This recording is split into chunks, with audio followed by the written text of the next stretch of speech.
Hey there, and welcome back to our game design playthrough of Portal. We've made it. We are at Welcome to Test the Chamber conference 19. room. Whoa, When you are done, this is quite a landmark. in the Equipment Recovery Annex. Listen to The GLaDOS. Briefing Center I have the regulations volume turned up now so require that I can have the actual sound effect energy. volume a little bit higher, but it means that when I'm listening on my headphones, everything's kind of loud and distracting, particularly GLaDOS's voice. But anyways, I'll try. So I might let her talk a little more than normal, but that's probably a good thing. Hearing her talk is pretty important, and it's a very core part of the game, or core part of the game. So, cake. If you didn't notice that, it's very important. All right, so this is it. This is our transition from the main test chamber section of the game, the sort of the normal part, to the behind. I hate using the word behind the scenes because it sounds kind of tacky here. The escaping into the guts of the facility. That's better. To the escape sequence, and sort of the taking everything that you've learned in here. You still learn new stuff once you escape, but taking it and sort of applying it to the, in quotation marks, real world. So, of course, windows here, so you can actually take a little brief look if you want, and so that the entire thing feels more spacious, and you can sort of see how all these different rooms connect, and you're not just isolated.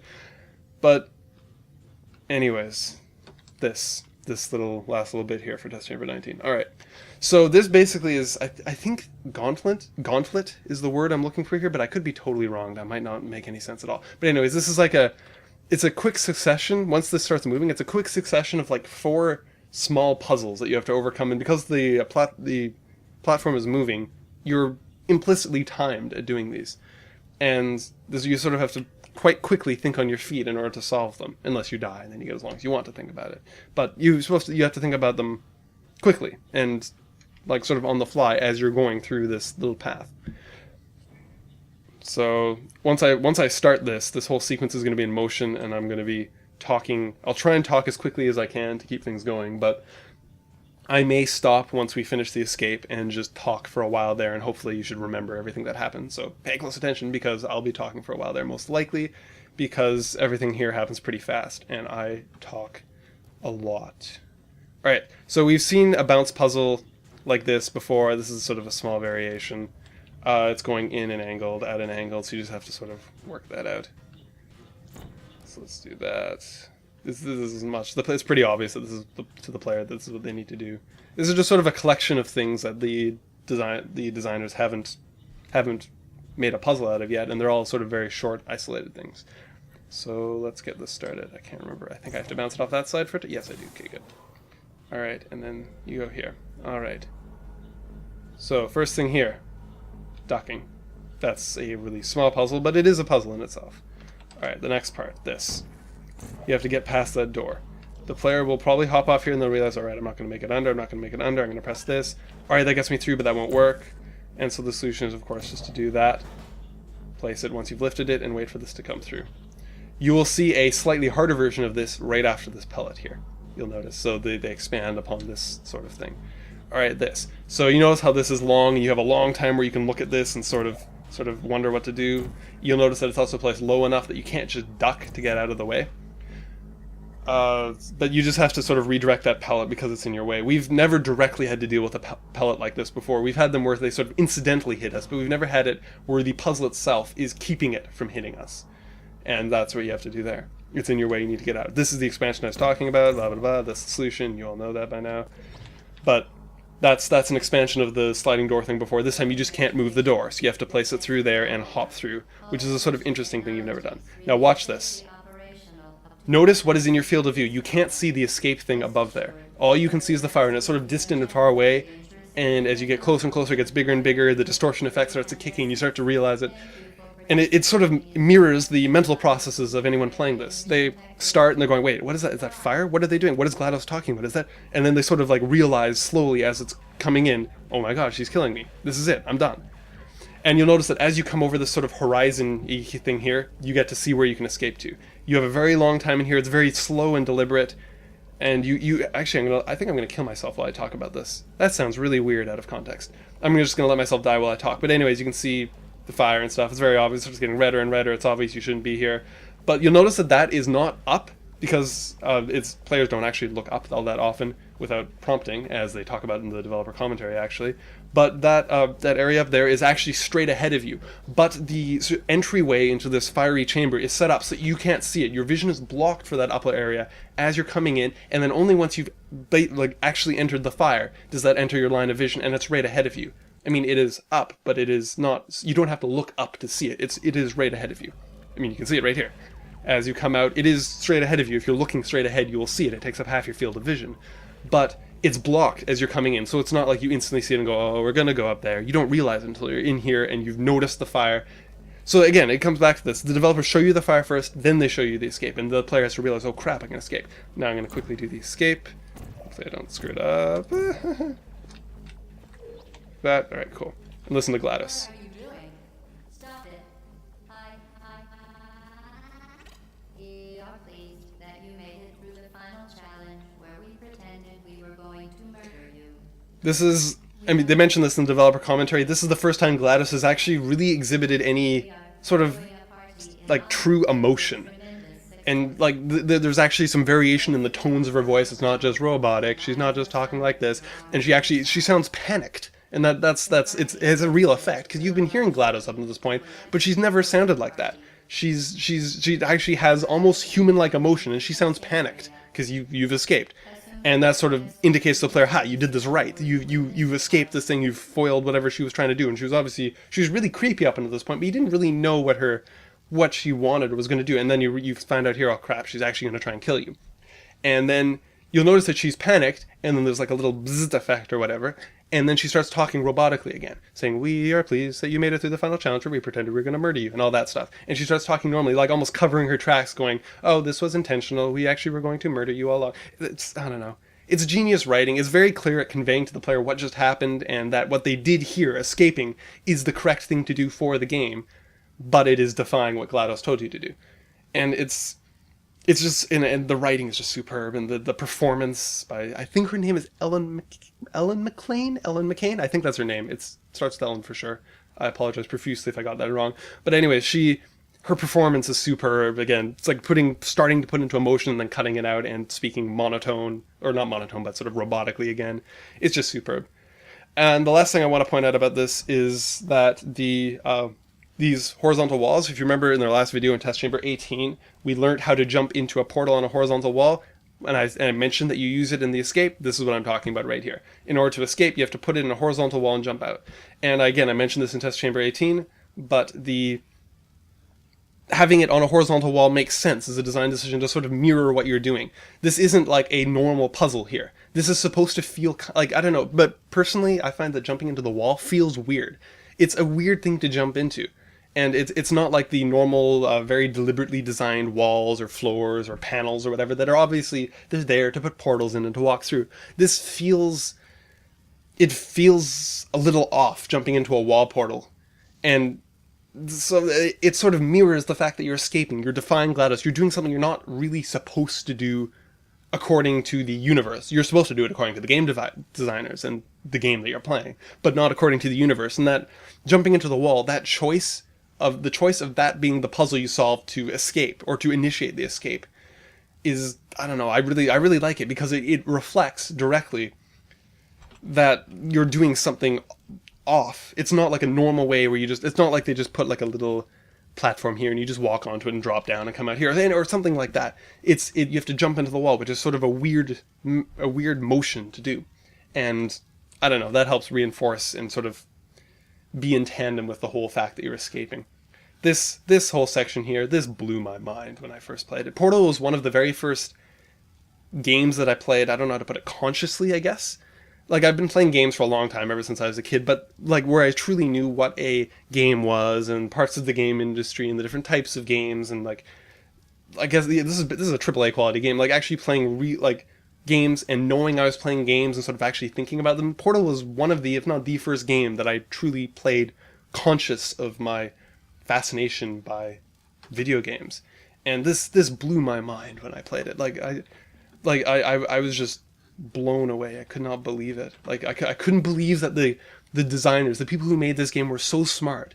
Because I went into Chess Chamber 19 expecting it to just be done, and you solve the last chamber, there's maybe a boss fight or something like that, and then the game ends. But no, they do this, and this whole second act of the game almost, or third act or whatever. I don't know how the act structure works really. This whole next act of the game that you didn't even know was going to exist until you get to this point. Oh, I love it. If you didn't figure that out from my tone, I love it.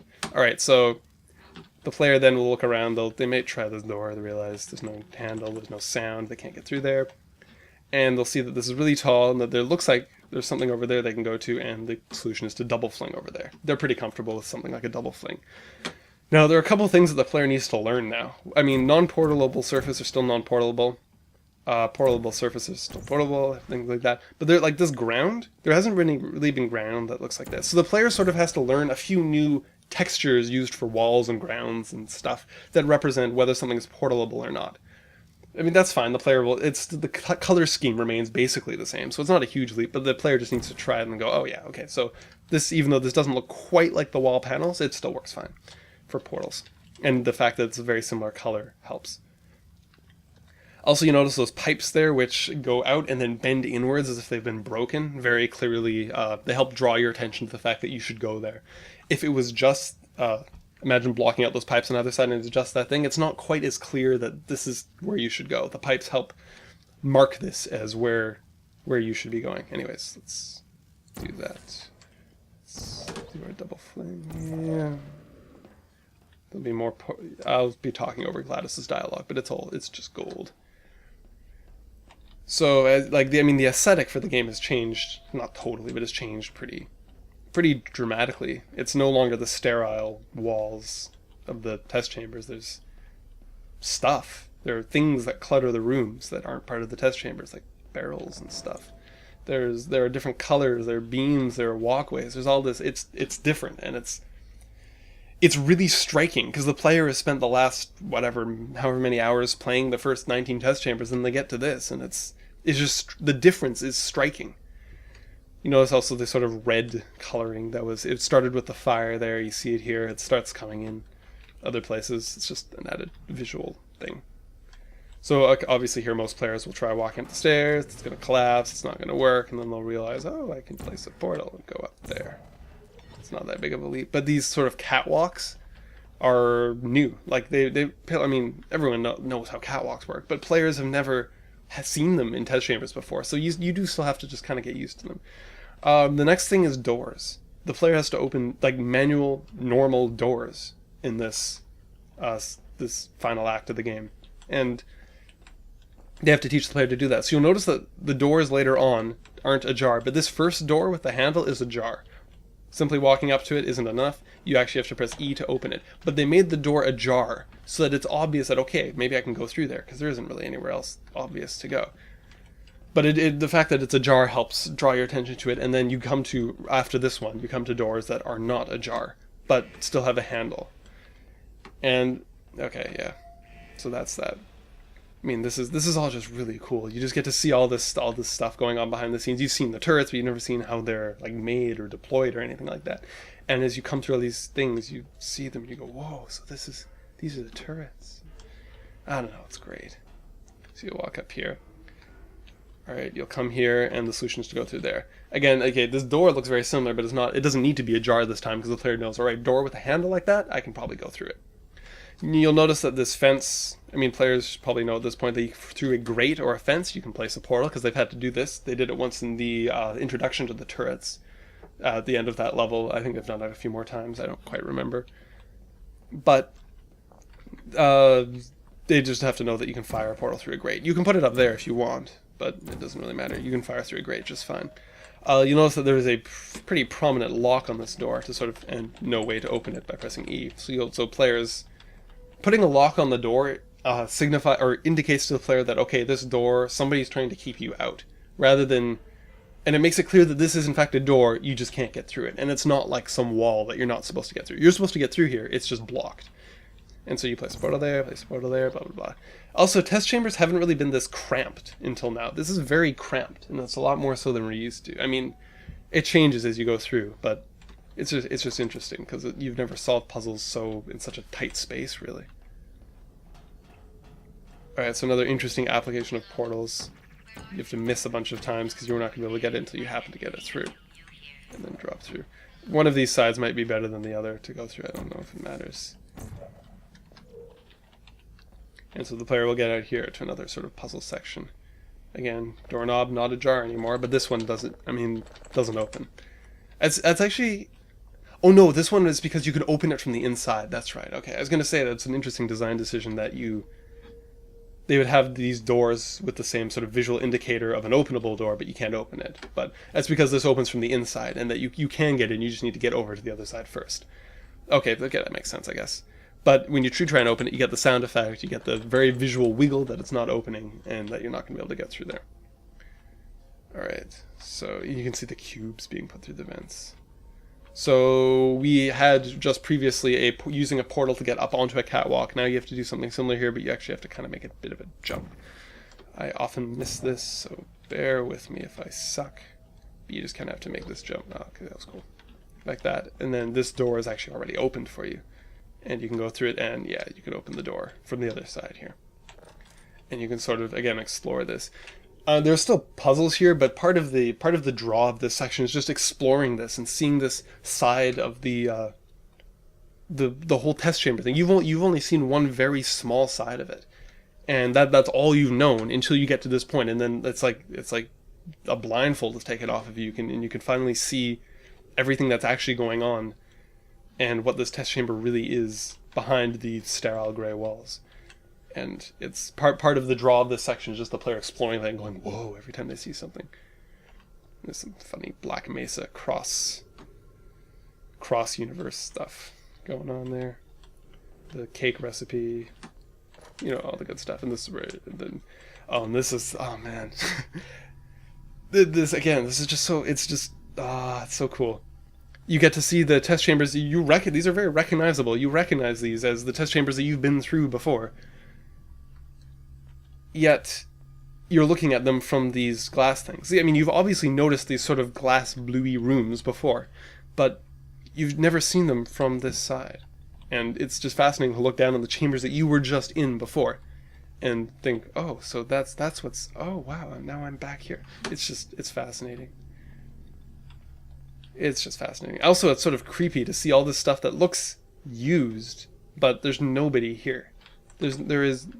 That's interesting. There's no one here in this test chamber. It's like, it almost looks abandoned. It's just GLaDOS. And that in itself is pretty interesting too. Another one to look at. You actually end up going in there very, very soon, I believe. Alright, let's see if I can remember where I need to go. So the player just walks around. So that's sort of doing catwalk stuff. That's what they learn there. Alright, this... You'll notice that they did feel the need to put little visual indicators here, this sort of thing. I personally don't know if they were necessary, but I mean, this game was pretty heavily playtested by some pretty professional people, so I assume that they knew what they're doing, and I assume that they put these markers in places where the player frequently got stuck. They would come down, they go, well, what do I do? What do I do? And they try going over there, and they go, well, that doesn't make any sense. I can't go down there. They'd get all confused. And so they needed to put that there. I'm just assuming that the decision to do that came out through playtesting, because that's the only thing that really makes sense. You don't really have indicators like that for most of the rest of the game. I remember reading somewhere also that the part of the sterile feel for the original test chambers, the ones that we've done up until the escape, they keep it very uncluttered. They go with this whole sterile look, partly because they want to keep everything uncluttered, and they found that if they put a lot of sort of effort into sort of minor details in the aesthetics and had little objects lying all around and very fancy artwork and all sorts of stuff, the player got distracted and had a hard time keeping track of everything and sort of knowing what elements of the game were part of the puzzle and what elements weren't. And so that's why the sterile look helped them, because it meant that the things that you saw in a level, those were the things involved with the puzzle and nothing else. There was nothing else to worry about. Now that we're here, the aesthetic has changed. And there are loads of things here now that aren't part of the puzzle and that you don't need to worry about at all. So I guess that might be part of why they have indicators and stuff, just to give you a little prod in the right direction. Because there's suddenly a lot more just to look at, just visually, and I guess it can be distracting or whatever. Also, this has a little creepy indication that someone has tried to escape before you.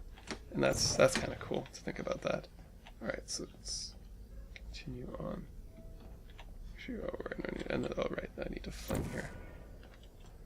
Oh, I guess players would, I don't know. Maybe, because you need to get up here to do the fling. That's the solution.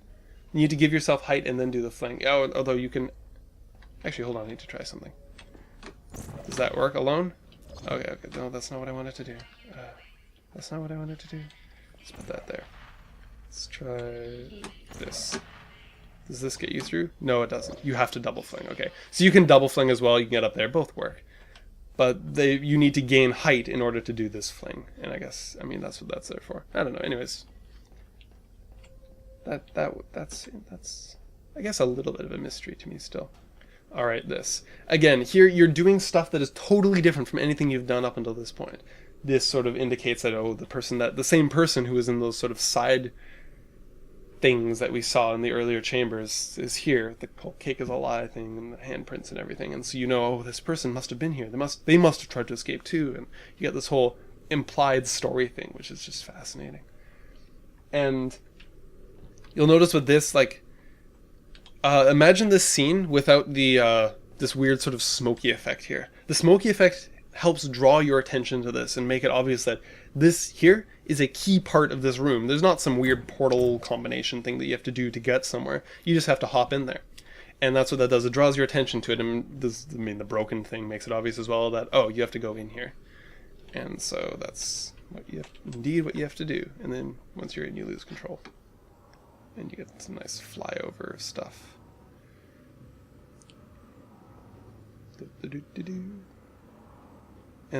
And then this is really interesting too. So you get dropped down here. You notice you don't get dropped down in the middle there. You get dropped here, so you can look around, try and sort of figure out where you are. You look down here, you see the standard portal walls. You're thinking, oh, this is interesting. And then you drop down, and like it's not at all obvious what this is at first. But as soon as you drop through, you know exactly what this is. This is the cube delivery event. You drop through, and you're like, oh, it's the thing where the cubes came out, and I went through the cube pipe. Again, there's like worry in GLaDOS's voice. And it's really interesting. Alright, so this is mentioned in the developer commentary as well, but this this section here is basically you gain skill. Not only do you physically gain like the portal gun and having 1, 0, 1, then 2 portals and a bunch of stuff, but you gain skill as a player. You are being taught throughout this game how to do stuff. And what they're doing here is they're throwing you back to one of the really early chambers, now armed with all the skill that you have developed. The only thing changed, you now have 2 portals, so that's changed, but you as a player are now far more skilled at wielding portals and using them to solve problems and puzzles. So this test chamber has a totally different, even it's the same physical layout, pretty much, but it has a totally different way of solving it and a totally different feel, because now you have all this knowledge and skill in using portals, and so this is different. Before there was, remember, one that's preset there, and you have to go in and you have to take a cube and get it through here through a portal, drop the cube on here and then go through. But now that you have 2 portals and you have skill, you can just stand here, put one there, and bam, you're done. You solve it totally differently. All right, through we go. Okay, this part. Oh, this is interesting. Okay.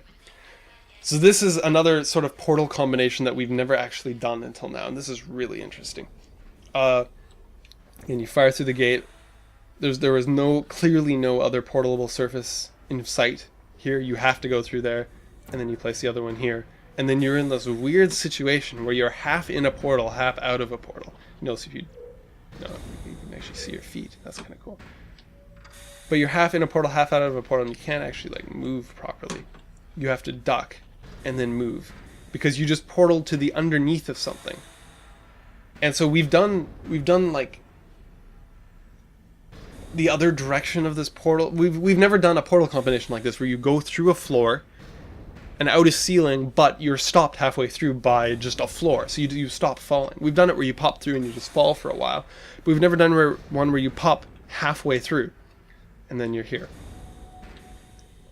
And now the entire, I think I'm cheating by going this way. No, I'm not cheating, but just solving the puzzle way faster than I should. But the next thing that you have to do here, really, actually, yeah, I'll just jump through here. They auto duck you, that's nice. The next thing that you have to do here is You have to get over here, and there's the icon there to indicate it. Here I can actually kind of understand it. It's not that clear where you need to go, but you know you need to get there, and you can get there along this pipe, and you can get there along this pipe by getting up here. You need to get up here somewhere. And so you're thinking, okay, how do I can't get up there. Now that's actually a portable surface, but you don't know this yet. You can't see it. So the trick to this is, again, using the whole idea of gaining vantage using something.